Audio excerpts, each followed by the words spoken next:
Eh bien, bonjour. Alors aujourd'hui, nous allons vous présenter le SD2 de Igor Spacek. Alors Igor Spacek, oui, certes plus connu pour le SD1, le petit monoplace, mais là aujourd'hui, le SD2 biplace. Venez avec moi, distribué par Grelite Aviation. On y va. Petit tour extérieur de la machine que nous allons vous présenter à Blois ce week-end pour le salon 2024. Donc ici, on est toujours sur une aile avec un longeron bois. La petite différence et l'amélioration qui était apportée, c'est que maintenant on a un revêtement carbone sur l'aile. Nous avons un phare d'atterrissage sur chaque aile gauche, aile droite. Donc les réservoirs dans les ailes. Prise NACA pour une ventilation froide sur la planche de bord directement.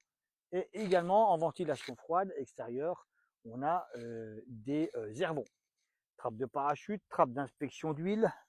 On est équipé de roues Béringer ici sur cette version.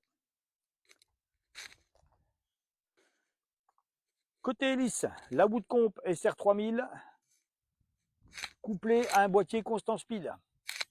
Le phare d'atterrissage sur l'aile gauche. On va derrière, donc des strobes bien sûr, un strobe et feu de navigation, rouge-vert. Ici, un trim de roulis électrique sur une commande au manche. Empennage hanté avec une profondeur monobloc. Et ici, pareil, sur le tab, on est également sur une commande électrique, tab anti-tab. Et là, maintenant, suivez-moi pour l'extérieur, l'intérieur, pardon. On a dissimulé pour que ça soit aérodynamique au maximum. On a dissimulé la poignée d'ouverture de la verrière. Voilà. Et dans la partie suivante, on vous montrera l'intérieur de la machine.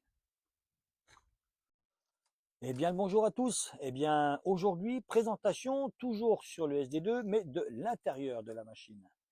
Donc, pour l'intérieur de cette magnifique machine, alors déjà une qualité de sellerie très jolie dans les coloris qui ont été choisis par Charlotte. Merci Charlotte. Ici, on a des sièges qui ont 3 réglages de position, donc en inclinaison. Donc, en arrière, une position intermédiaire et une position qui est plus en avant. C'est un jeu de cale tout simple, mais qui permet d'adapter l'assise par rapport à sa morphologie. On a la possibilité d'avancer le dossier du siège vers l'avant pour un chargement des bagages plus aisé. Alors là, 3 valises cabines, voire 4, disons 3 pour être plus confortable, rentrent aisément dans ce coffre à bagages. La poignée de verrouillage de la verrière, c'est très important. Donc la poignée de verrouillage de la verrière, quand elle va être abaissée ici, elle va se retrouver cachée entre les deux dossiers de siège, ce qui va empêcher une ouverture intempestive de la machine.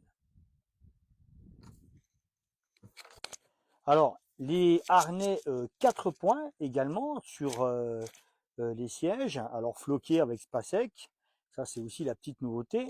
Vous avez en partie console centrale, donc un petit accoudoir pour le confort du pilote et du copilote également.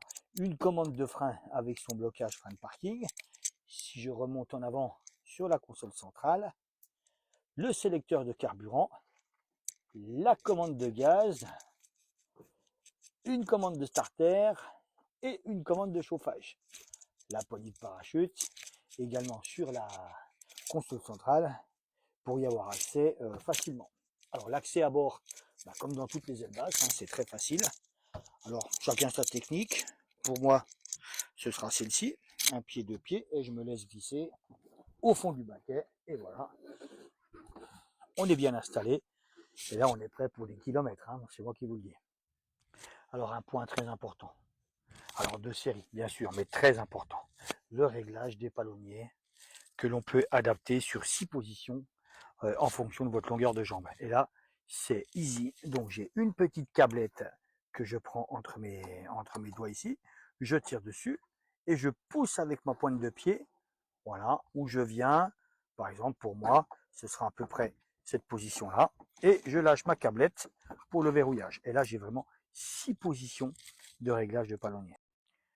Et bien pour cette partie, nous allons passer à la planche de bord du SD2.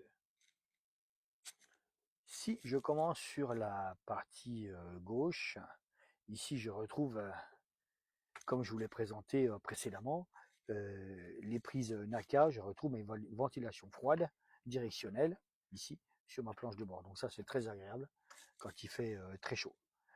Des prises USB avec un voltmètre pilote et copilote. Mes protections ici en backup j'ai un badin.